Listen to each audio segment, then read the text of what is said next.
Today's Tuesday, week 2. So that means Tuesday, DigiKey's here and buying you free pizza for lunch after this class.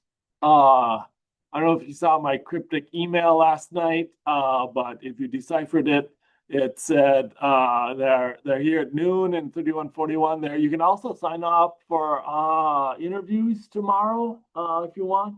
There's a link to those there if you want to do an interview with them tomorrow. And certainly if you're interviewing with them tomorrow, you should be going to their information session today for that. So keep that in mind. And again, we planned this right after this class. So if you want, you can just skip whatever other classes you have today and just go to that. I'll write you a note. That'll do it. I'm still not sure why this turned out all black in the email. I sent it last night late from my phone here, and I just copied and pasted it from another email, and I don't know why I did that, but hey, that was cool. Okay. We've got a lot to cover again today, this week. Again, I'm trying to go through things a little quicker this year, so we have more time at the end of the semester for some new topics there. This week we're going to kind of combine two related units from past years. We're going to talk about architectures, model view controllers, model view model architectures, and then data access to how do you talk to an SQL database inside an app for that.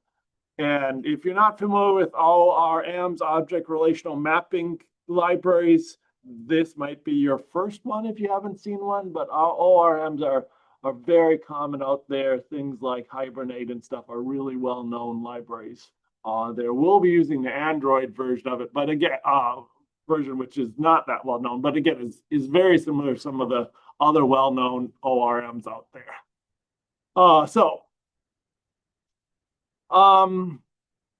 Let's start talking about these learning resources under architectures and just talk about how we want to do this. So if you've had the software design class, I think this will be somewhat review, but if you haven't, this will be new. So if you're coming from like just Java 2 or you're doing 2087, where you're used to creating a program mainly in one class, or else maybe having a main class and a couple other auxiliary classes, but no set structure to them. This is where you want to go, because we're going to talk about how to set up some standard architectures that are used for this. There are a couple that are well known out there. The model view controller is the original one for this that's out there.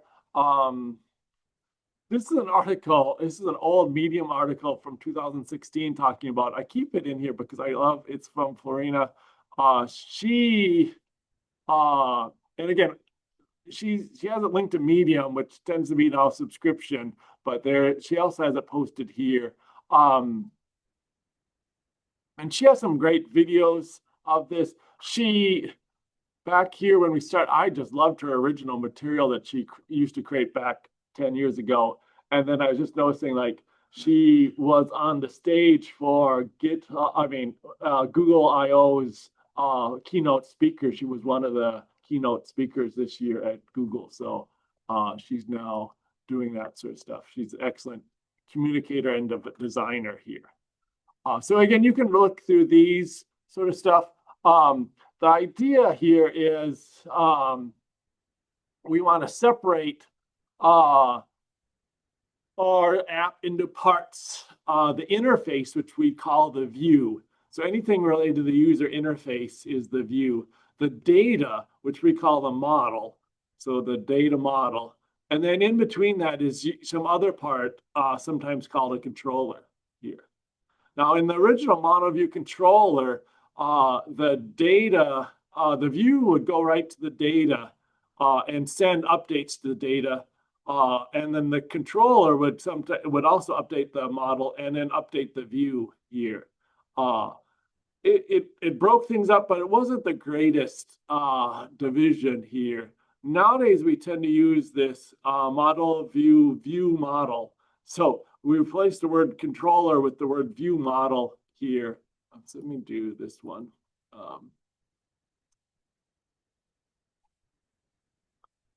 Where we have better separation of the view from the data model. And in fact, so the idea is that the UI should never touch the data directly. It was always through some sort of an interface or some sort of class in between this view model here. So like our activities in our main activity in Android here shouldn't be touching the data directly. You should always have this view model in the place of this. And that's kind of the idea for this when we set this up. Android has a overview of this also.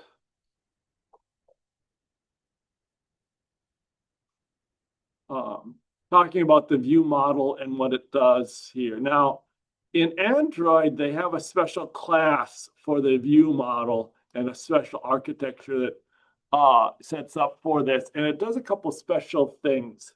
I don't know if you tried out your tip calculator that you made last week or any of the apps you made last week, but there's an interesting bug in them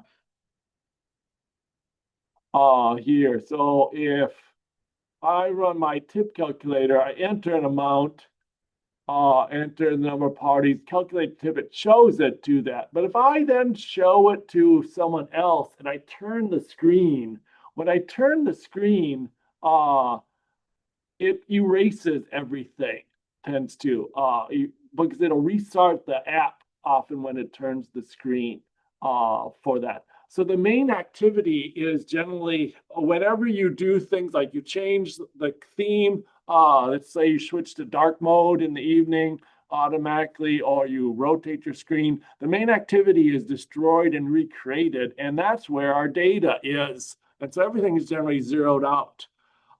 So the view model is an object that's created outside of the activity where we store the data. By adding a view model, then our phone, when we rotate it, won't lose all the data. It will stay there. So the main activity, the UI, is destroyed and recreated, but our data should be in the view model, and that should be more consistent for us here.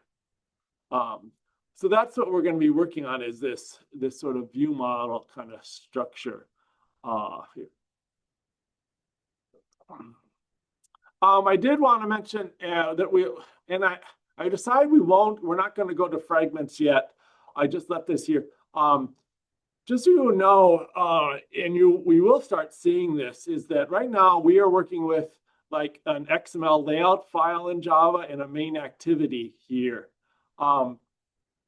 What we will see before too long, but I'm going to avoid it for yet another week here, is fragments. Fragments are little parts of your screen that you stick on your main activity. So, and the idea is like if you're doing a tablet that's a little bigger screen or a smaller phone, or you're rotating, you have these chunks of interface that you can move in different spots there. So you might put them vertically one place and side by side, depending on a different screen layout. And those are called fragments there. And so, but again, we'll talk about those more. But again, if you're in Android Studio, let's say, and you create a new project here, if I go a new project,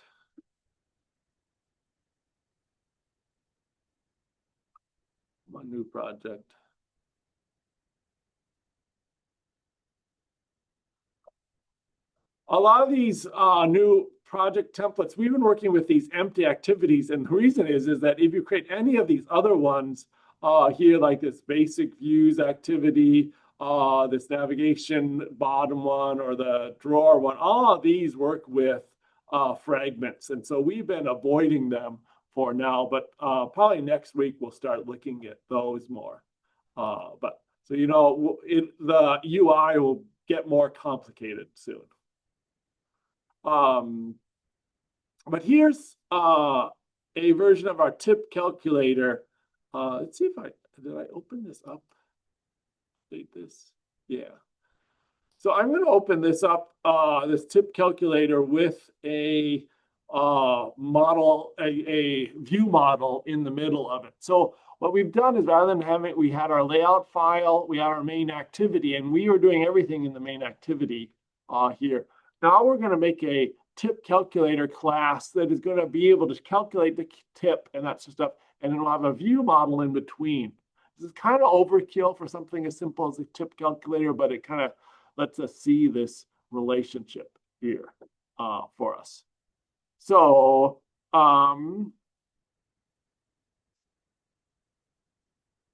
let's see if we can get GitHub set up and used. So I think some of you already have a GitHub account. If not, go back to Unit 2, and under the learning activity here, it'll talk about creating a free GitHub account. Now, you can just create a normal free GitHub account, but you have a student ID or ID, so you can get the student developer pack, which has some really nice features there. So I suggest if you don't have a GitHub account, you go to the student developer pack and sign up for that. Sign up for the student developer pack and get that here. I'm not sure we've had mixed luck in the past. Usually, some students have been able to just get it and get it approved right away with their student ID.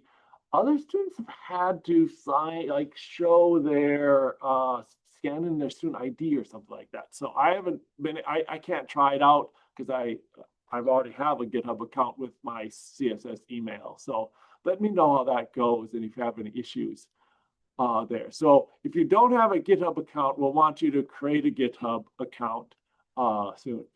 Now let's talk about how we use that here. So I'm going to go back to these learning resources. I'm going to scroll down to this tip calculator view model, and I'm going to open that up. And that'll open up this in GitHub. And now I want to try to get this into Android Studio. So I'm going to go to Android Studio. I'm going to go File, New, and I'm going to open a project, a new project from version control. So sometimes when you, and often in this class, you'll want to get a project from version control there, and you will want to log in with this here. Now you may have to set up a GitHub account. Let's see if I think since this is public, I can clone this. I think this is public, we'll see. So it's going to want me to log in via GitHub. So we can try to log in. In the past, we've had to use tokens, but I think we can hopefully do a login. So I'm going to log in via GitHub. It's going to go authorize this in GitHub. Because I'm logged in on Chrome. You've successfully unauthorized here. Now if I go back here, open the project, and I'm going to open it up in this window. And I'm going to trust this project. Now let's see, I'm going to make sure, one problem I have, interesting, is that sometimes I forget to make, this project is still private. And often when I create these projects, I forget to make them public. So let me just, that's probably why you can't see it. Let me make sure this is public, and I gotta do two-factor authentication with GitHub these days. I have so 706. Oops.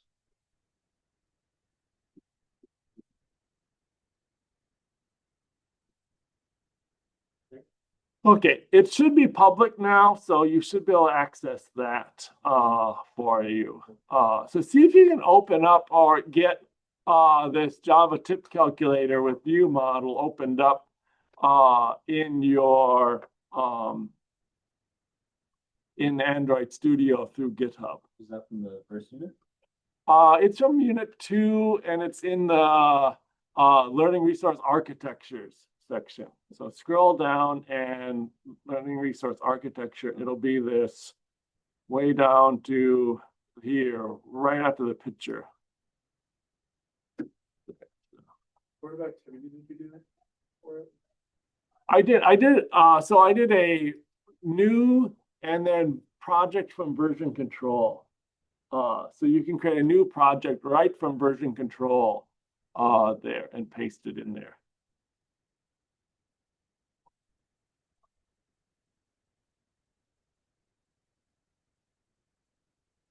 And starting now with all of the assignments, I will be providing you a GitHub link to the assignment, a starting part of the assignment.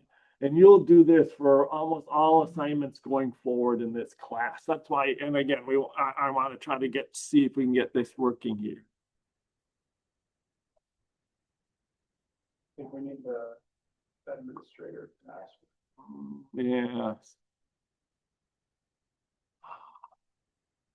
I'm getting some problem with this.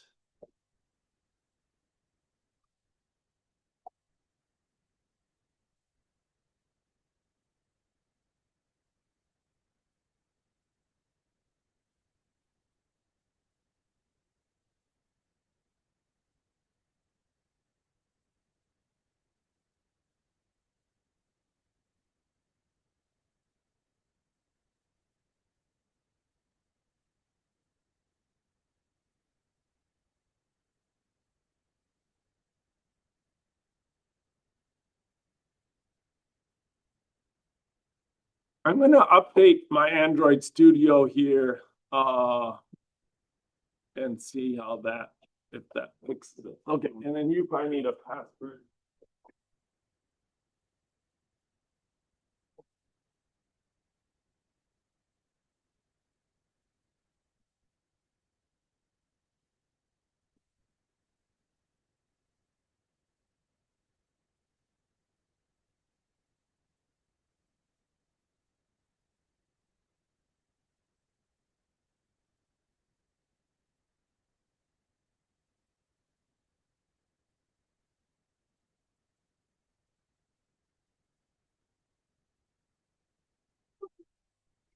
Trouble, I understand.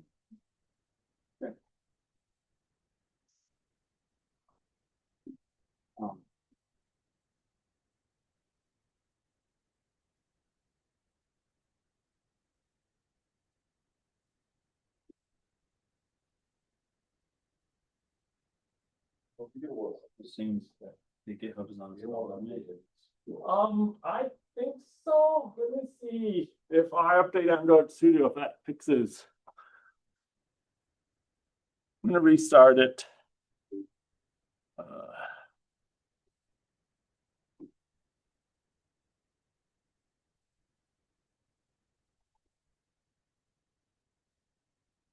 I found that Android Studio is complicated to use in class for these updates and stuff like that. So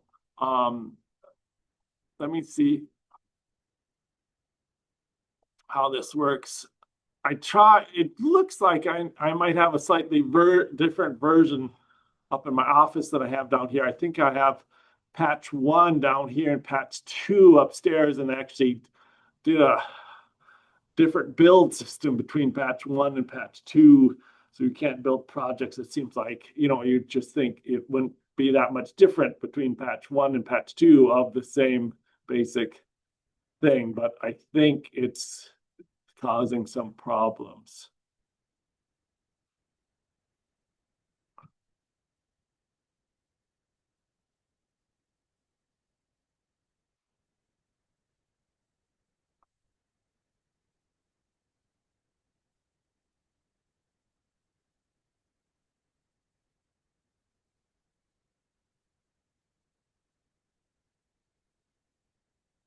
And it is actually now installing patch 3 of this, so we'll see how that does.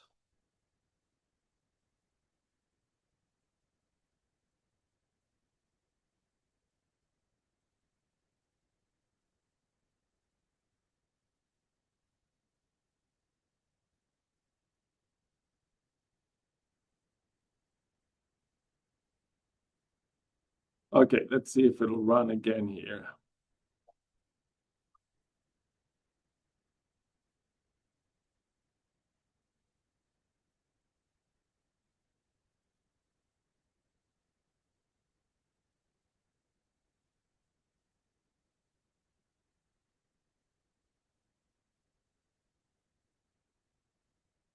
So yeah, I would say if you if yours says asked update to like patch 3, I would say to go ahead and do that here. Mine was up here. I think it was showing it for that. So if you open up the project, yeah, does it give you an error there? Yeah. So let me see. Um,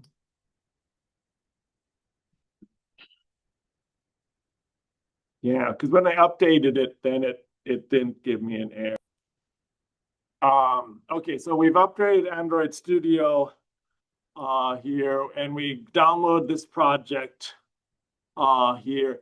And again, this is how I'll tend to send new projects to you, because again, the problem is that our projects are getting much more complicated. So now, like this one, we've got 3 Java files, and a layout file, and often we'll have a strings file here for this. So you can't just take one file, and move it around necessarily. So we'll tend to use GitHub often to do this. So here's our tip calculator again. So we have, we get our buttons, we declare buttons, our text views and our checkboxes are buttons here. This is what you worked on, I think, last week to get this to work. We find a button click event. We do this set on click listener and define an on click event when our button runs here. We also have a seek bar here. So when we move the seek bar, we change the number of people in the party here. I don't know if you got that working last week. If you did, you can look at how it's set up here to see how it works. Now, last week when we did on click, we just calculated the bill or the tip right there for this. But now we're going to use this view model. So our main activity is going to get the tip information from the tip view model here. So inside tip view model, we're going to store some information here. And often in your view model, you'll store a lot of the data that's shown on the screen. Right now, we're just storing the tip here to show how it works. So again, we inside our tip view model, we're creating an object, a customer tip there. And we're providing a get total tip and get tip per person calculation here. So the view model is often kind of what I call a pass-through class that kind of just provides an interface between, or separation between your logic here and your UI here there. And this lets it and again, we'll see this more with databases, where then later on we can swap out to a different database provider, like a cloud-based or a non-SQL database here, swap that all out, just change our view model, the way it interfaces with that, and not have to change anything in the UI for that. So that's why, I mean, you might be wondering, why make it so complicated here, Tom? For this. And that's why is that when we get to more complicated tasks, it helps to be able to swap out pieces. So we have this customer tip. We keep track of the bill, the number of people here, the total tip and the tip per person for this. We have our low tip rate and our high tip rate, and we have a calculate method that we give it a bill, we give it the number of people, and we a Boolean for how much if there was good service. So we provide those three things here. We store those things locally here. And then we also provide a get total tip and get tip per person method. So here, the main activity, when it wants to calculate it, it calls tip view model calculate. The view model, then when it calls, it'll call the tip customer tip and call calculate there. And then it will actually pass this stuff. So again, we go from the main activity, you're passing the bill and the number of parties and the checkbox status to the view model, and then we're passing those on to the customer tip. And then when we need the information, so like we want to display something in the text box, we're just going to get from the view model, we're going to get the total tip. And the view model get total tip is just going to call the tip and get the total tip. And that is just going to get the total tip. So it's just basic wiring, I call it here, where this activity will send the data here, and then if it needs information, it'll get the information, call a get function here, then call a get function here for this there. The reason why we want a view model is for persistence in Android. So when you change something in your app, you rotate the app, the screen somewhere where the main activity is destroyed, any data in that will be destroyed. The view model will stay around, and it has a tip calculator around, so it will keep the tip calculator around also for us here. So that's kind of our layout.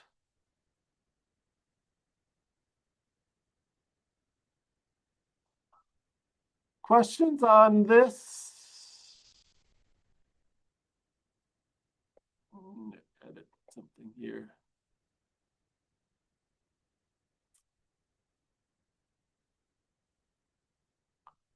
I moved this into a separate file, so I'm just going to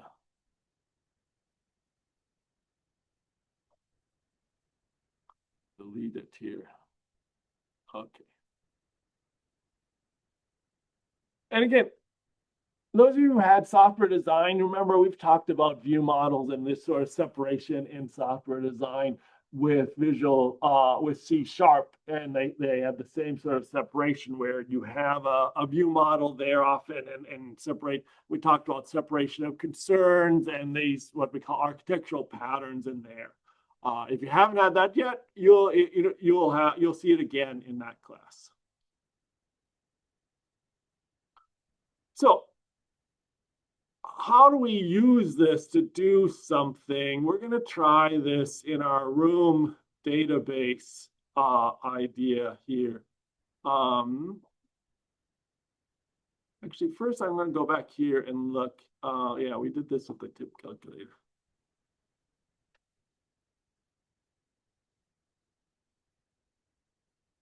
Okay, we're going to do this with a room database. So what is a room database? So Google and Android have a number of kind of libraries that are out there that are kind of specific to Android.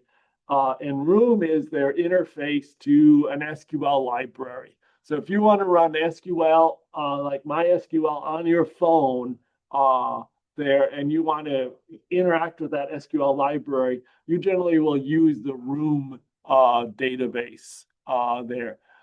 Room is just an example of an object relational mapper on ORM database or thing. Some sort of a library that lets us interface with our language like Java and with our to our SQL. So if we're going to SQL and we're doing a query on a table to select certain records, we're bringing that back. How do we map that onto Java classes or any sort of Python classes or C# classes or any sort of classes like that? Do we get an array of objects or do we get an array list? Do we get a list objects? How is that done there for that? So that's what our object relational map I'm not sure what ROOM stands for, but I assume it's an acronym that somehow ties into this object relational mapper stuff. I mean, because mainly the relational object mapper, I think, is what they're calling it with an extra O in there. So for this, so that's what they're working on. You will hear ones like hibernate or nhibernate as real common uh, companies that have used this often will use that aren't Hibernate is a well-known library out there that a lot of companies will use for this. But again, it's not available on Android here. That's why we use this room instead. So what are we going to want to do here? So we're going to look at a pizza order kind of example here where we're going to order a pizza and look at this, and it's going to use a view model instead. So let me try. I'm going to click. Oh, I wonder if this, again, I've got to be checking if these are public.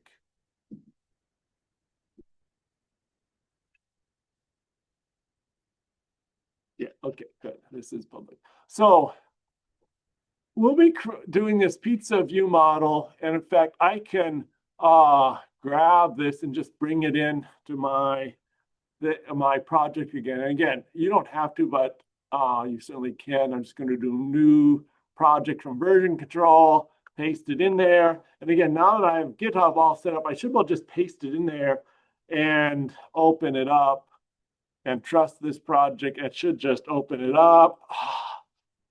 Do you want to allow this app to make changes to your device? I'm going to say no and see how that goes. Grace, you said no. Did it still work? Okay, good to know. Don't trust Grace, in other words. Thanks, Grace. Well, I said no. We'll see how that works. Okay, I'm going to see how this works. So here's our project here.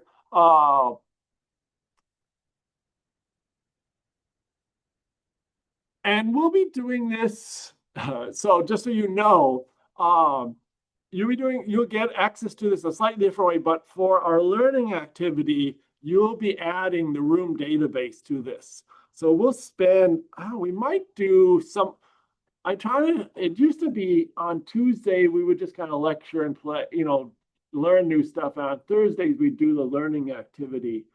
But now I'm wanting to do things both in Java and in Kotlin there. So I'm kind of thinking on Tuesday will be kind of Java day where we'll work just in Java and we'll do some new stuff and maybe we'll do the learning activity in Java. And then on Thursday, we'll kind of review stuff and then we'll do the learning activity in Kotlin there. So I'm kind of thinking today we might do the Java version of this learning activity here. You just have to turn in one or the other there. So then you can just skip one of those, right? You don't need to learn that much. You just have to learn a little bit, not a lot, right? You don't want to learn very much. So it's like when you go to the store and you can buy this size, a big size, or a little size for the same price. You always pick the little size for the same price as the big. Who wants a big thing for the same price as the little thing? That doesn't make sense. So, okay. So back in here, here's just an overview of the project you'll be starting with. Here is this view model.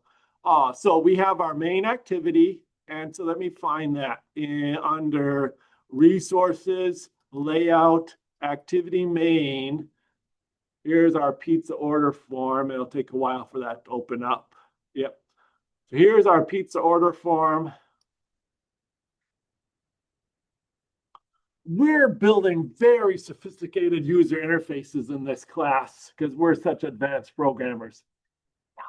But so here's our basic interface.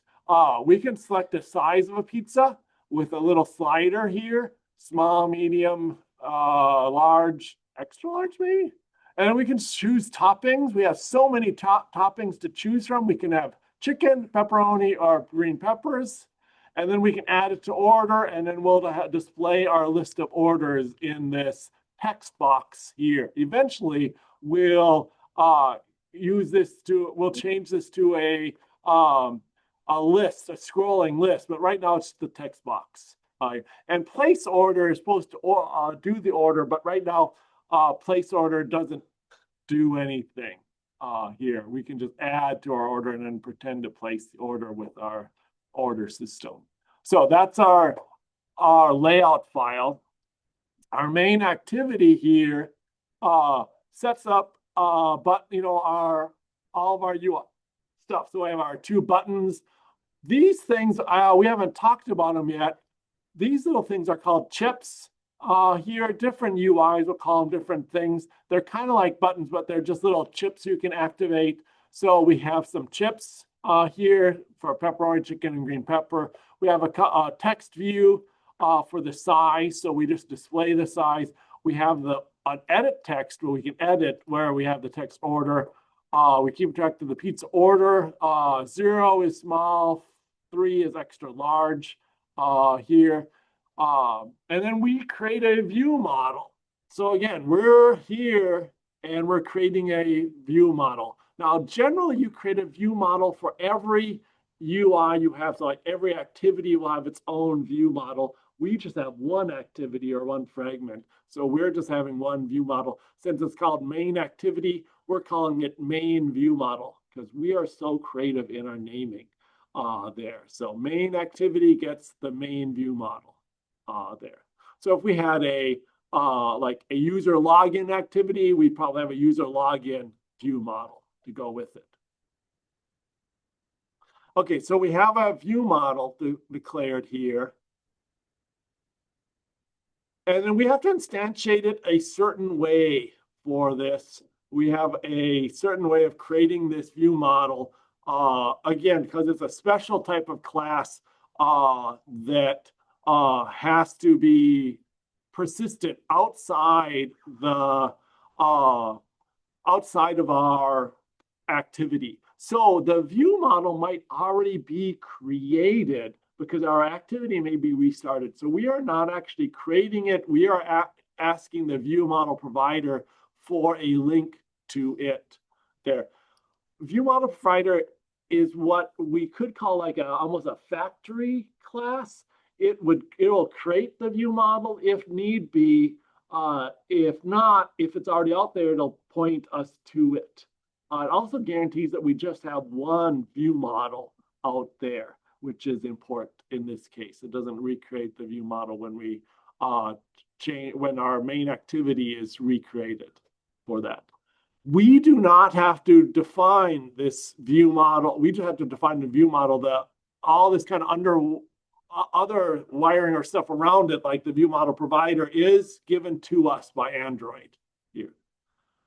Then we're going to tie in all of our objects to our XML layout. So again, our seek bar, our buttons have to be tied in, find view by ID to our thing. So we have to make sure like this button is called button add to order is its ID. So here our add to order button has to be tied to that ID so that we tie our XML layout to our objects here. We have our little seek bar. Maybe I'll see if I can get my phone up and running so we can try this out. Oh.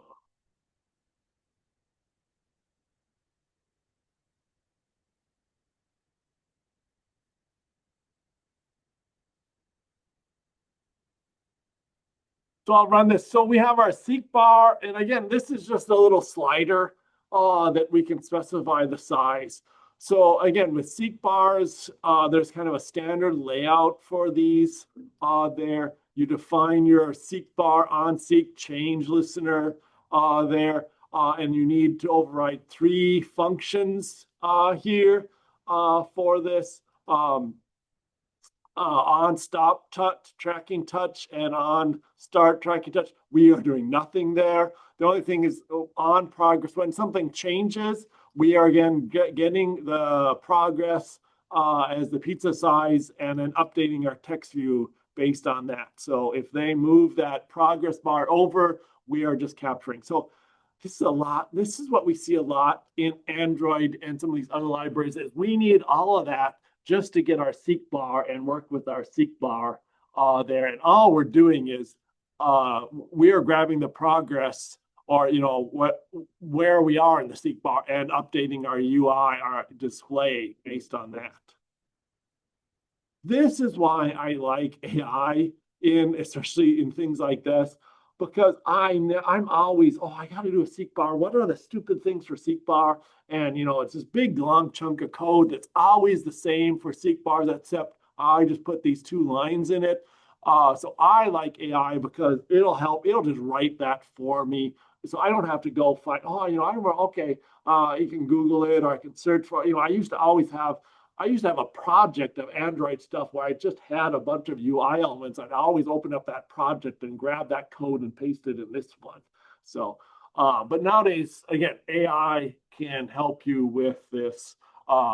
Even autocomplete now with AI you just type seek bar size dot, and it should fill in this whole chunk generally for you. Okay, let's see. Am I running this? Okay, yes. So in our pizza order, this is the seek bar here. So again, all it's doing is when I move the seek bar, and again, I can actually drag it on my phone or click. It is just, and this is the text. It's just updating. So if I move it here, that's medium. If I move it here, that's small there. So it is just getting the pizza size and updating the text to say small, medium, or extra large. That's all that's doing. And then we have our button. So again, I order a pizza. I say I want a medium chicken pizza, and I add it to the order. It's putting it down there. So when I click on the add order, that's what we're trying to do here. No, this is the add order here.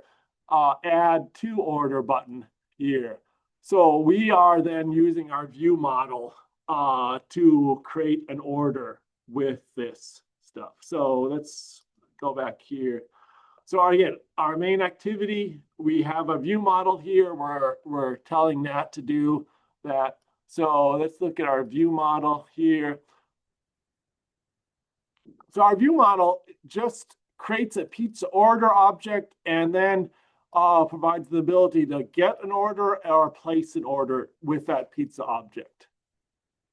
So our pizza order is just an array list of pizzas that we are ordering for this here. So just an array list of pizzas. We just create a blank array list of pizza.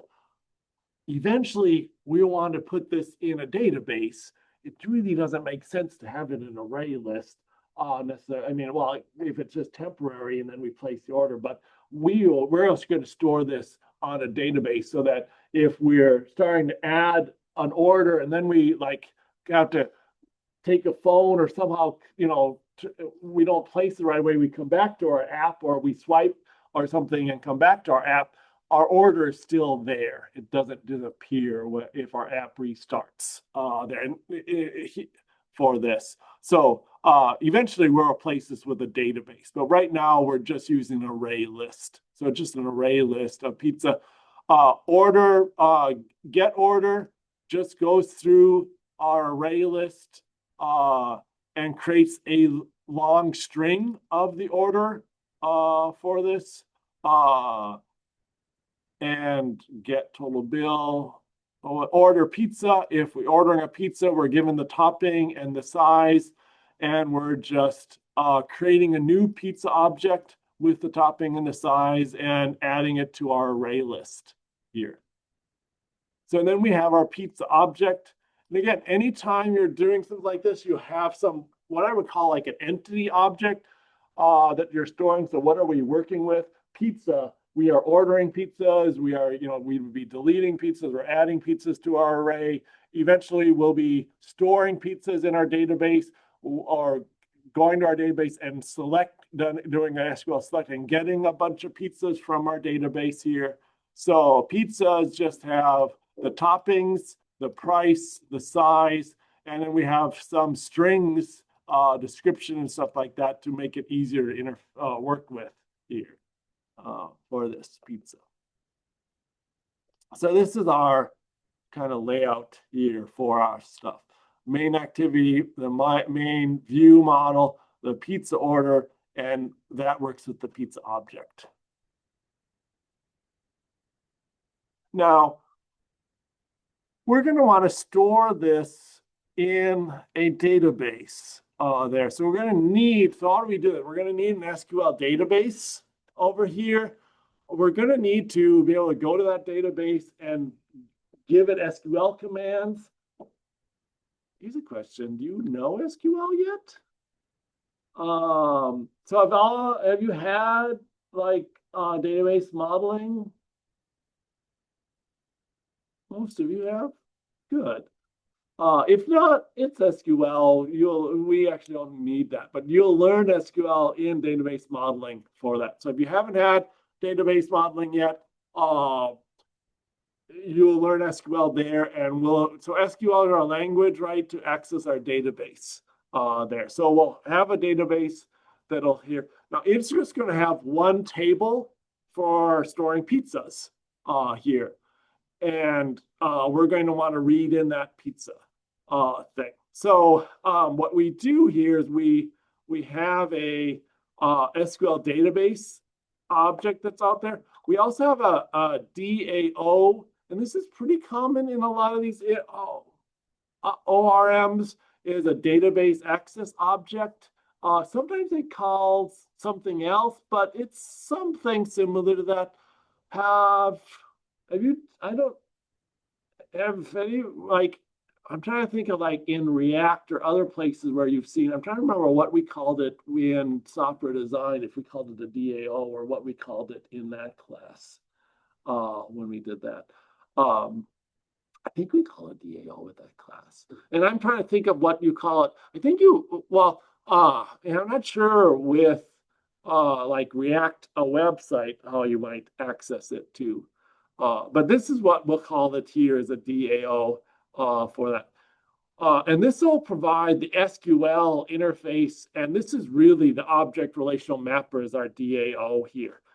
It'll convert an SQL query into a list of pizza objects. So here we'll have our pizza object here for this.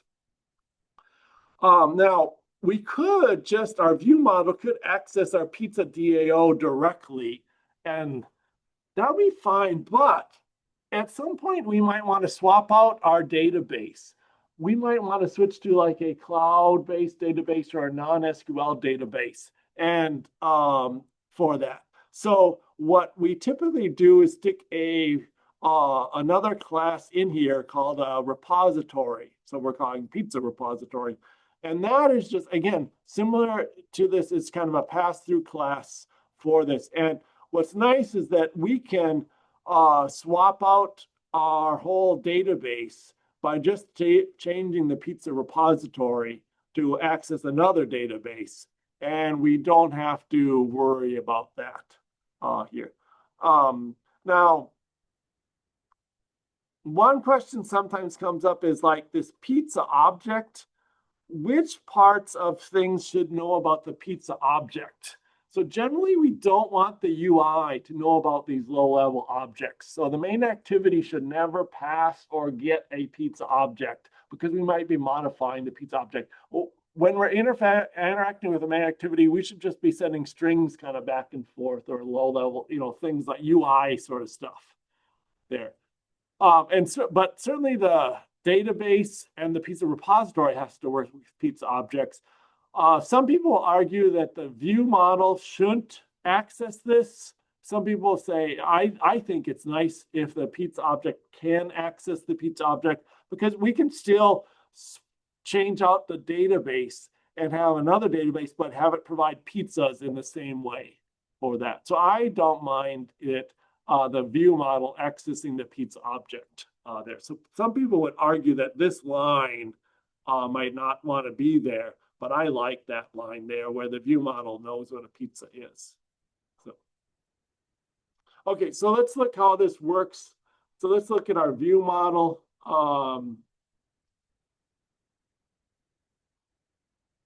So when we, right now when we're placing an order, let's see if it's even, yeah. Actually, it looks like I'm not accessing the pizza at all. I'm looking through the view model and it doesn't work at all with the pizza. It doesn't import pizza or not. So it is just dealing with strings. So I guess in this version, this view model doesn't access the pizza. Again, because what I'm looking at is when it places an order, we tell the view model to place the order. It is calling, is this the right? Oh, I think this is the one without, yeah, because I haven't done the room stuff to this. Yeah, that's going to change. So we'll change this eventually, I think, to be this way where we'll look. Okay, so let's see if we can try this learning activity. So I'm going to go try out the learning activity. It's the right, I don't think that's the right due date, is it? No, that should be due then.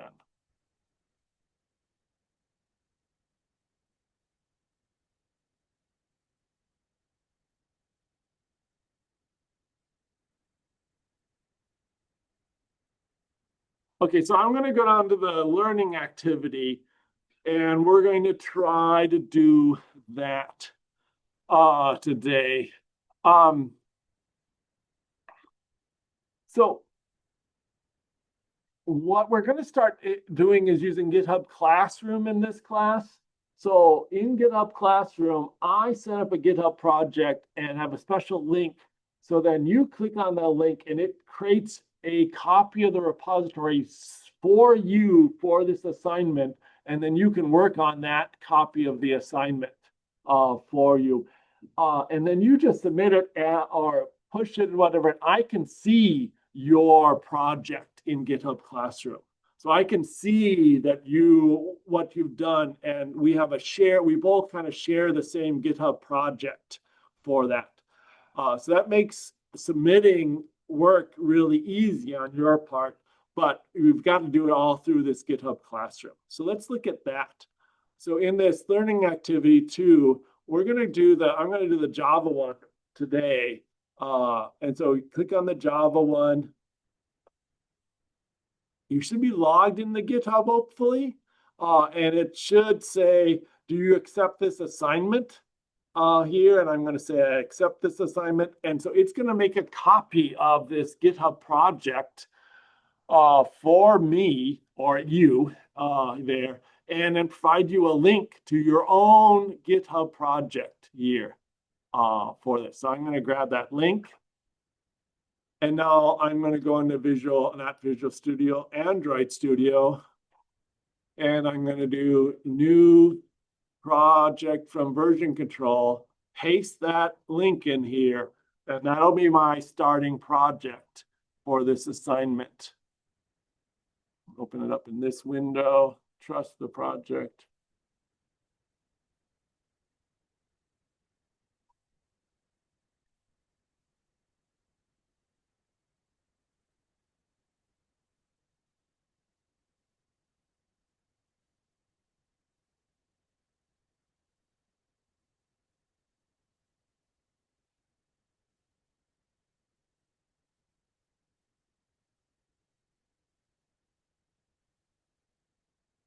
I'm going to try this update and see how that does.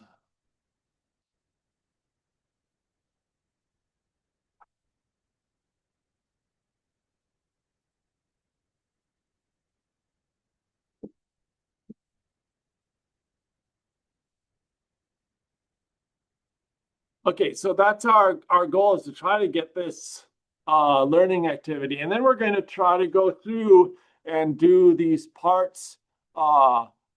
Let me duplicate this.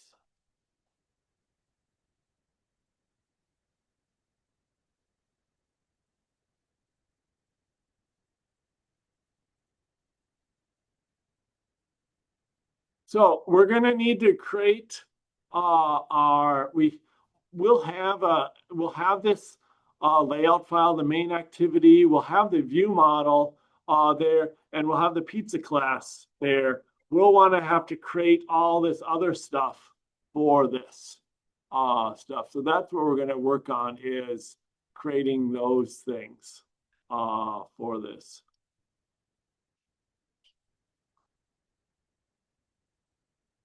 Oops. And again, I'm modifying this project from one that we did a heart rate, where we tracked our heart rate.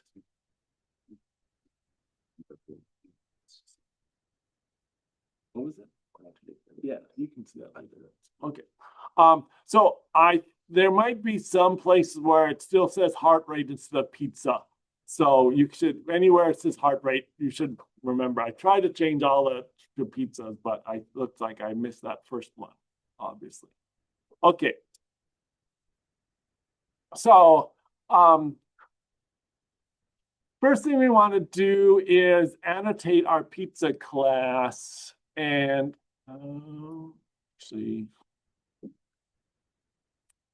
Let's talk about what that does. So I'm going to go back here and talk about, as we're kind of doing this room database. This is a code lab in Android, and this is one of the few ones that's still available in Android in Java here. And they're using a simple one where we're storing words in a database for this stuff. So what they talk about is, if we have this class word here, and we want to start storing in a database, we're going to do this to it. We're going to make it go from this to this. We're going to add these annotations here. So at the top, we're going to add an entity, tag to say what the table in the database should be called for this. And then we're going to make sure we have a primary key here for our stuff, and add some of these annotations for this stuff. So there are annotations for add entity, add primary key, add non-null, or add column info that we could add for these stuff to create one of these stuff. Here they initially said the word would be the primary key, but then they did this version where they auto-generated a unique ID as their primary key. So let's look at that, see if this is opened up. So I'm going to go up in our pizza class. I'm going to look through that and try to annotate our pizza class with that. So what do we say here? Add an at entity annotation before the pizza class, and we may have to do an import for that. So again, that's what we want to do here, like this at entity table name. So let me see if I can.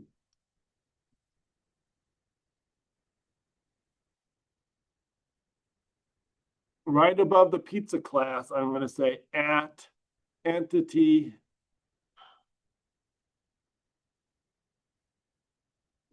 parentheses table name equals, and give the table some name here. So I'm just going to call it pizza table. They called it word table. Yeah, with SQL, I think it's good to try to keep things all lowercase in SQL. Some versions of SQL have trouble with upper and lowercase. So I guess I'm going to do that. And since it's all lowercase, maybe I'll put an underline in there to separate that. Oh, you can name it whatever you want, but I'm going to try that here. So entity, it's not finding. So let's see what it suggests.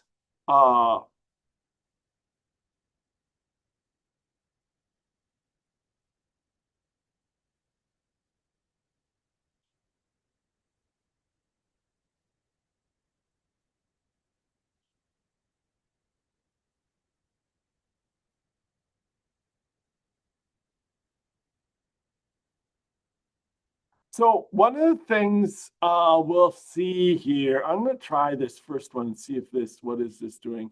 Um, that we haven't talked about is when we are working with these other database, well, adding new libraries like Room and stuff like that, we can't just do an import. We have to add the library to our build.gradle file. And we haven't talked about this much, but there's these Gradle scripts down here, and there's two. One is called the project Gradle script, and one is called the module Gradle script.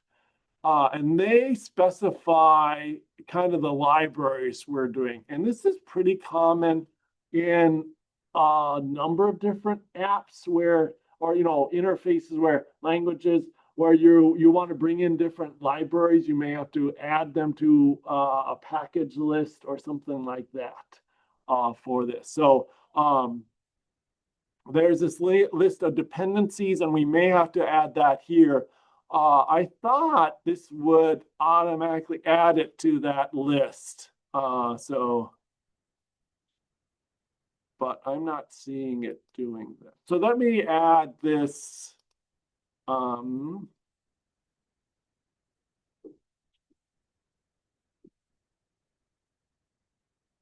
This import.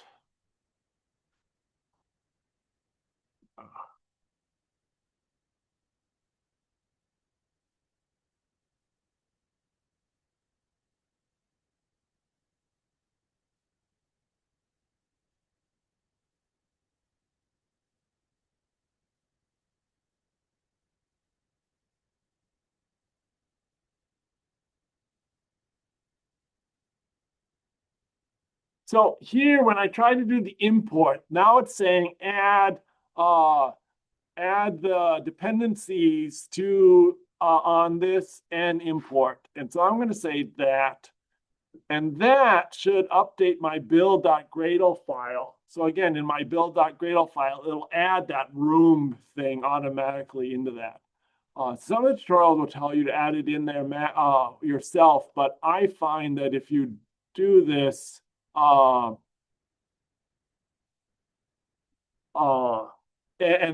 and do the autocomplete, whatever, it will add that to your library. Okay. So again, put this import up there and then choose and it'll highlight room and do the the suggested thing for how to fix room. It'll add it to your build.gradle file. Now, one thing you will notice now that we're on version control, anytime we change a file, it's going to just note that by changing the color. So that when we push or we update GitHub, it knows. So right now, pizza is blue because we've updated that. And again, now you'll see the build.gradle, the module level is blue because it's updated that here. Okay, so see if you can get this far. I'm going to pause and wander around and see how we're doing with this. Okay, let's go back to this. I'm going to cheat a little bit and go down to the bottom here and open up the final version of this also, just so I can be looking at that here. So under source main Java. Okay, pizza. Okay. Oh yeah. So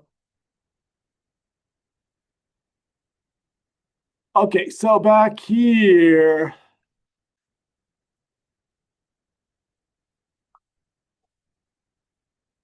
We added the at entity up here. We can specify table name. That is actually optional. So you can just do at entity and and just do that if you want. But I'm going to leave the table name in there. Oops. To specify the table name for that. Otherwise, the table name is just going to be pizza. So, which isn't a bad table name either. So now we're going to want to generate a primary key that's an auto ID field for that. So we're going to add an integer ID field here. So we don't have, so sometimes in your class you might have an integer, some sort of thing that could be a primary ID. We don't have one in here, so I'm going to just add an, private int ID. It's ID for database or something like that. And we're going to have to add this primary key annotation to right above it. So it has to be right above it. And you may have to do an import here.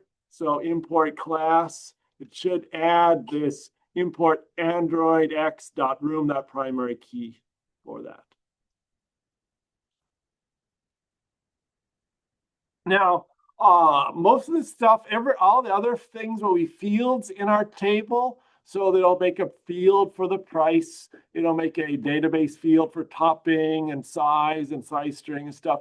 Now, some of these, like this arrays of stuff, I don't really want that in my database. These are just like little things here. So I can add, and I don't think I put that in here. I can add @ignore to those. So I would suggest you do that. And I think we have to do that import too.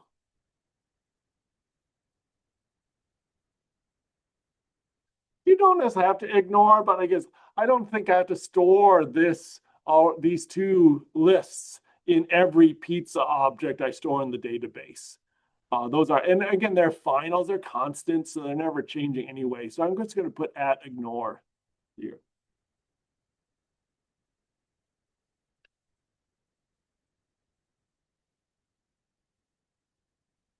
Trying to remember how to change my text size there, and it's not working. No, oh well, you just have to read my small text. I'll figure that out for the next class. Okay, so we've added the entity. So basically, it's just setting this up to make so this object, object will be able to be stored in in the database. We add the @entity here. We denote what is the primary key, and if needed, we added an attribute for that. We can hit @ignore here. You can do other things. Let's see, but we're not going to. Let's see. So you could add a non-null if some things are required here. You can add some column information. So like if we wanted to, for price, we want to store it in the database as something other than price, like price US dollars or something like that. We could specify the column information. If we don't, it's just going to make a call, an attribute called price. So this is just going to create an SQL table called pizza table.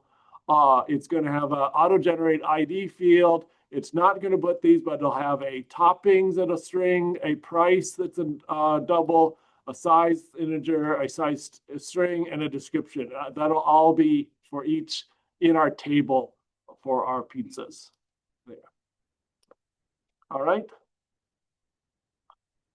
Now we're going to create our data access object. And again, we generally call that a DAO. So we're going to make a new class. It's actually going to be an interface, but that's okay. We'll talk about that in a little bit. So I'm going to go over here. Now, how do I create a new class? I don't know if we've done this yet. So again, inside over here, inside your app Java, your project class, where you're seeing like all these other classes, right click on that folder here and do new Java class. Right click, new Java class, and just type in your name. So it's going to be pizza DAO. It'll ask you, do you want to add it to Git? And you always want to do that. In fact, I'm going to click don't ask again because I always want to add it to Git. So make sure you click add this to Git here, and it'll be there. Now you'll see now white are old files, blue are files that we've changed, green are new files that are going to be added to our GitHub repository. So here's our pizza class. Now we're going to go and look at this. So I'm going back to our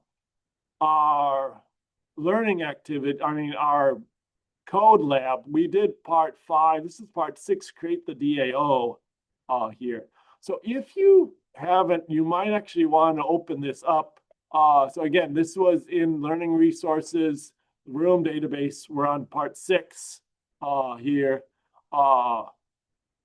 And it has a nice example of a DAO here. So I'm actually going to just take that, copy it over here, and paste it in here.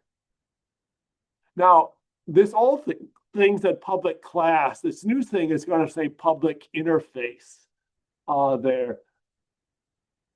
So have you learned what interfaces are yet? Software design people certainly have. So, and I think you learned some interfaces in Java too. So it's not a class, it's a definition for a class. And what happens is we lay out this definition and the Room library will create a class based on this definition for us here. Okay. So we're going to modify some things here. We're going to make sure we're going to have to import this DAO, right? Import the class here. Rather than saying word, we're going to, of course, we're going to do pizza. So we're going to do a pizza DAO. And so when you're doing SQL, there's a set of SQL queries you usually do for your normal CRUD activities: create, read, edit, delete activities. And so we basically want to do that. So here's our read. We do an insert. Oh, no, here's our create is our insert. Our query, or this is our delete. And this is our read ones. So we're going to specify our primary activities here. I think we have to import these classes here.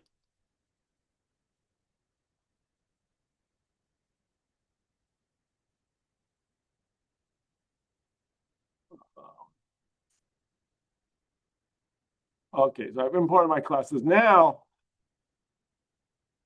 I have to change these. So right now it's we're working with like words. We're going to work with pizzas. So we're going to be given insert, and we're going to give it a pizza, and we're going to call it object pizza. We're so creative with our naming. Oops. Because again, we have our pizza object, and we're going to specify one of those here. So if we give it a pizza object, it knows how to write the SQL to insert it. Because everyone knows the SQL for inserting an object. I don't remember. You remember what is it? Add? What is the S? Is it insert? Anyone remember your SQL? What is the insert? Is it insert? It must be insert, right? Insert into? Oh, it's really nice because it knows how to write the SQL for us. We just have to do insert, and it'll take, and we say insert a pizza and write the SQL for that. So it knows that. Same with delete here. So our query is actually delete from the word table. Now, what did we call our table?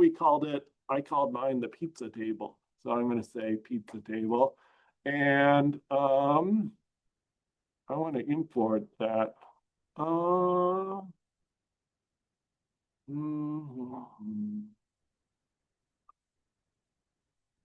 going to make sure I save this pizza object.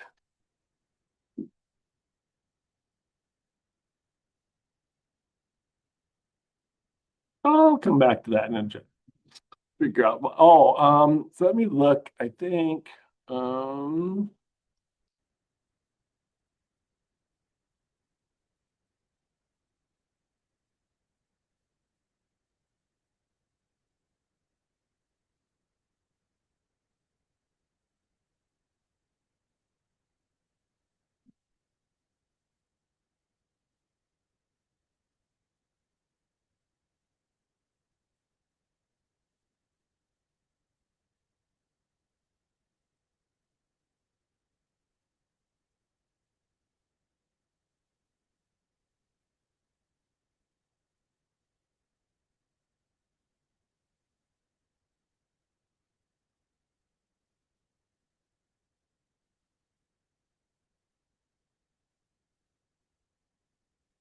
Okay, let's see what I'm saying in our, so add an insert method, a delete, and a get all. We want to do a select star from pizza query. See, that's working.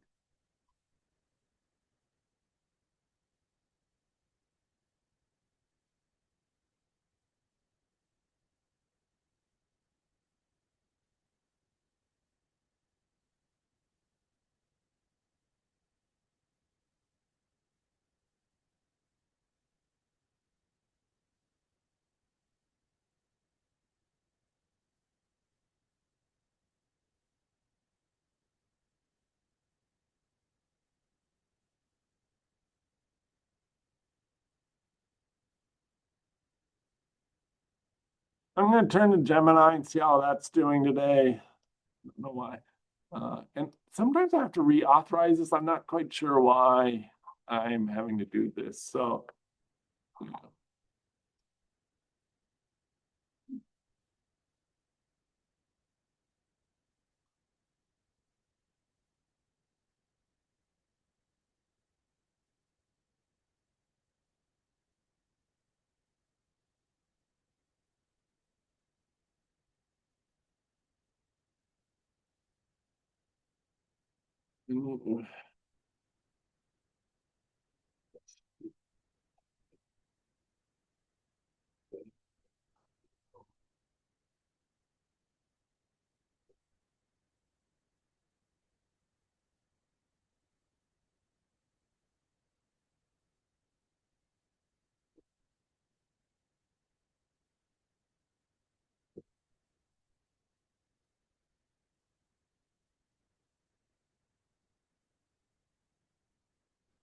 um,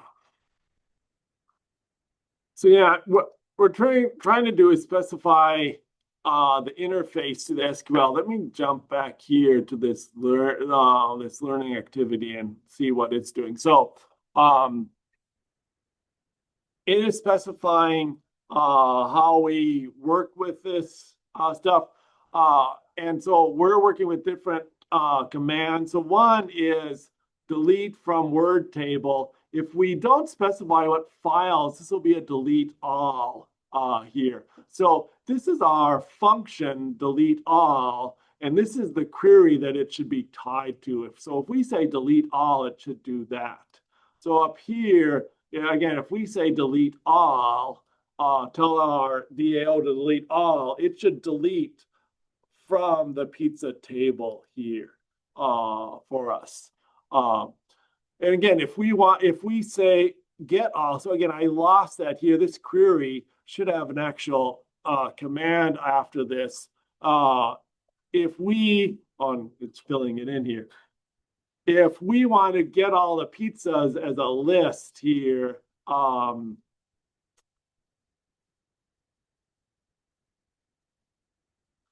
get all pizzas should return a list of pizzas for us. So that's what we want it to do for that.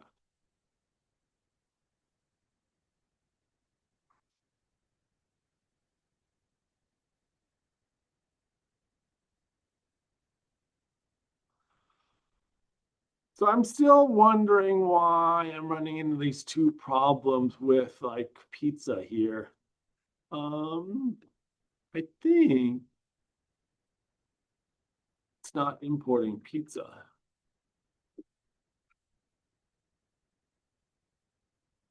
Why don't you have to do that?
Oh, okay, let's try that.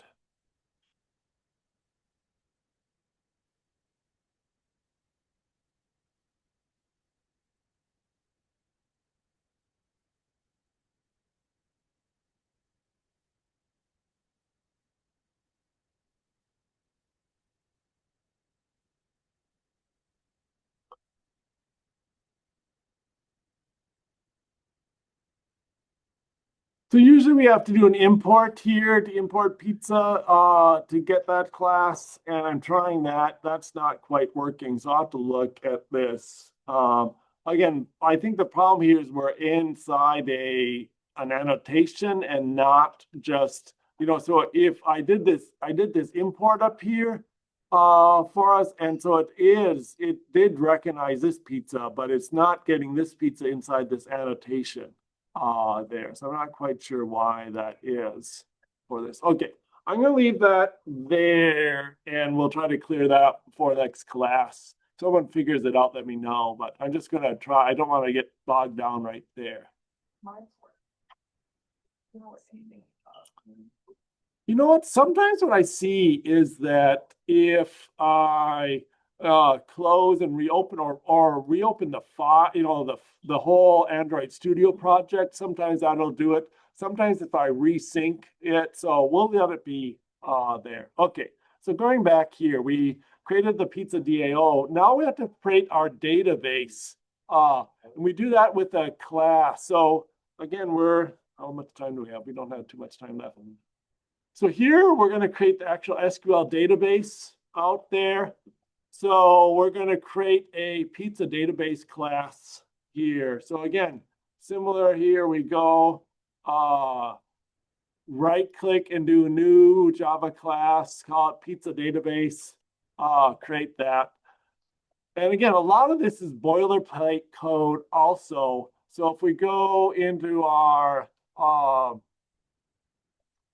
here are add a room database here. This is our database class we have to create for this. And it's a lot of boilerplate code. I'm just going to take this, put it in here, and start modifying some things. So anytime there's the word, the example they're working is a word object. We're going to change that to pizza.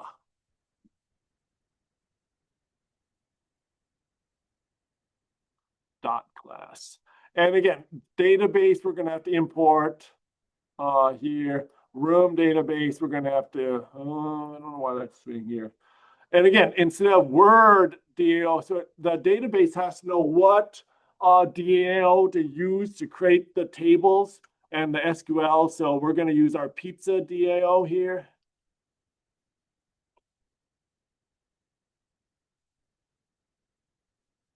I'm going to rename this to be pizza DAO. This executor service, we've got to import that class, and the executors, we need to import that class. And again, often what I will do is I'll just have a version of this that already has all the imports. So I'll just copy this whole thing with all the imports and paste it in here for that. And that'll save some time there. Also, this is something AI is really good at writing because, again, there are thousands of examples of this on the internet, and it's all boilerplate code. So you can just ask ChatGPT or something like that, I need a pizza database for a room database. Here's a sample. I need this for this class, and give it your DAO, and it'll create this for you stuff. So here I want import context and import room, not add local variable room.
Again, I'm not sure why I'm not getting these imports for room and room database to work correctly. Um, Sometimes that means, so if you're trying to import something that should be there that's not, it often means that in your build.gradle file, something is missing here. So I'm wondering if I should be, and maybe when you did it, you brought in something and I didn't. So I'm actually going to look at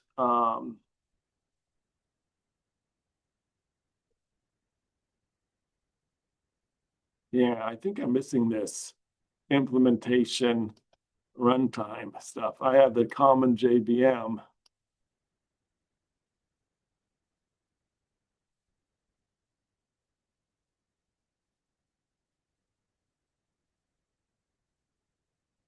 Huh.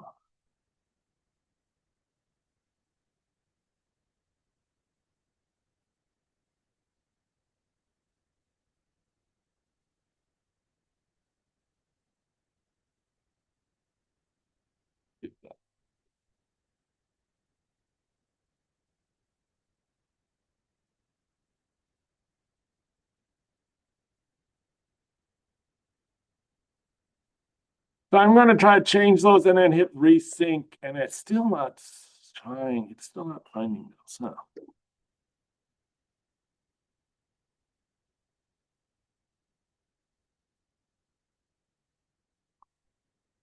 This is one of the frustrating things I find in almost all these things is library maintenance or getting the right libraries in there. We see this with Python. We see this with React, different library versions you're bringing in there. We see it with, Visual Studio.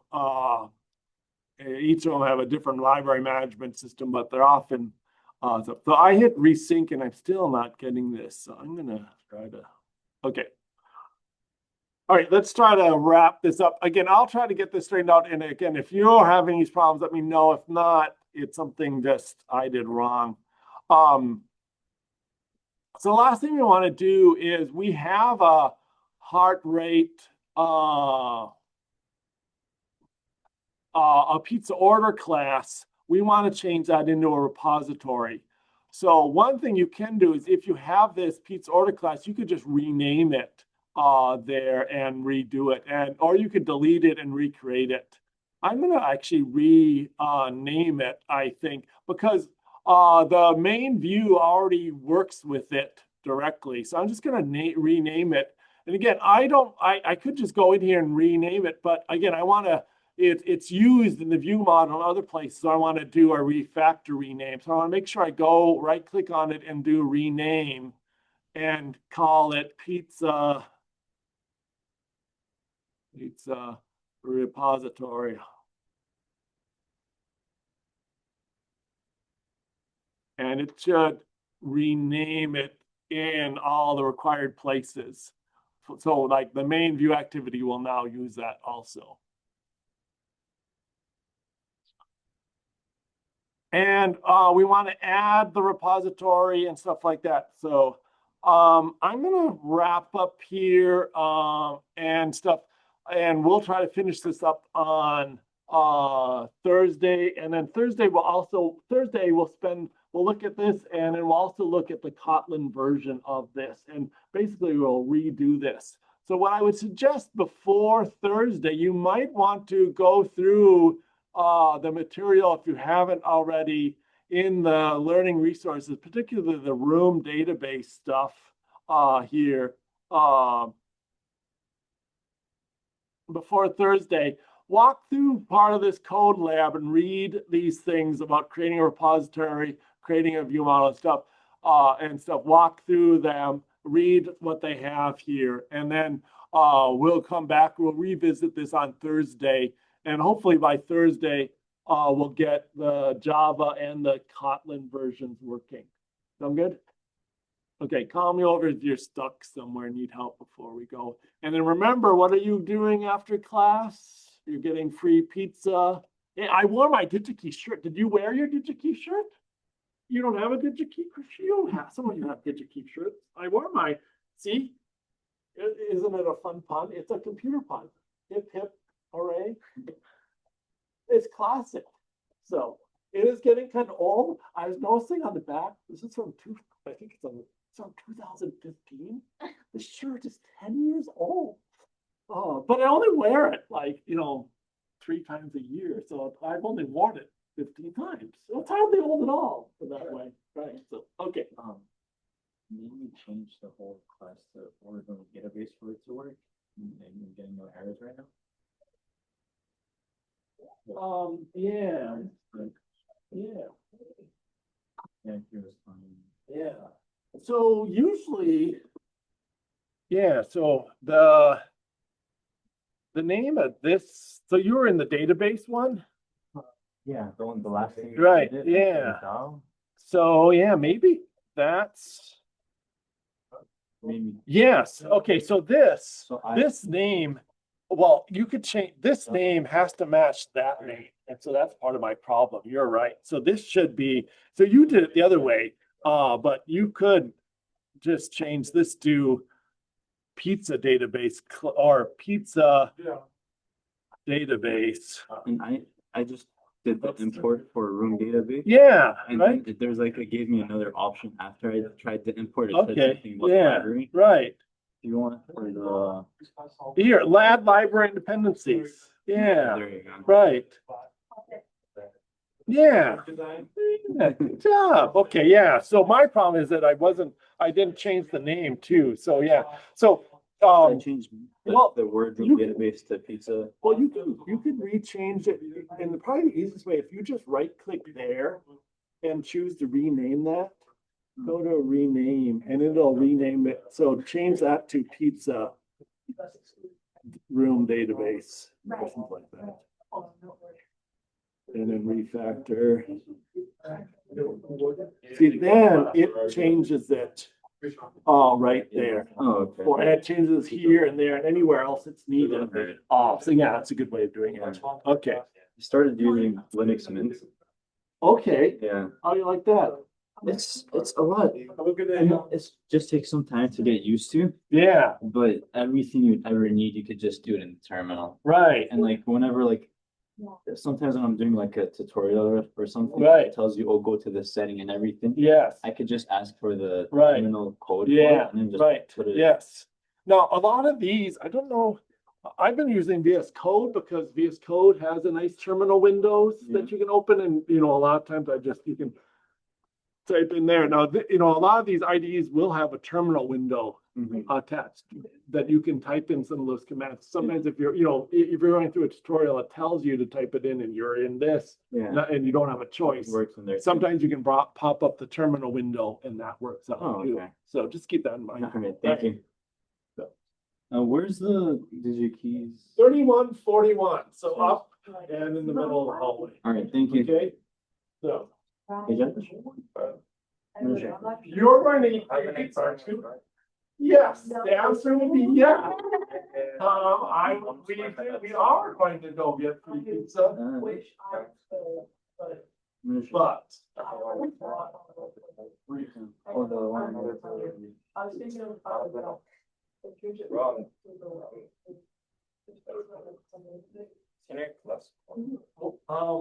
So we've gone to in the internship, right? Yeah, I have to open it up in Brightspace and put you, and then that'll have, and I'll have the instructions to get you there. So we have all. It's just like, rush. Sometimes, yeah, I'll try to do it in the next one. So you're fine. You're, yay, someone, see, we have some good students in this class. Some dedicated students, right? Yes. 3141. Hi Tom, Hey, I just wanted to tell you I have an exam on Friday. okay. I might not be here on Thursday because I have to study. What? That doesn't make sense. It makes perfect sense. The exam is, those ACT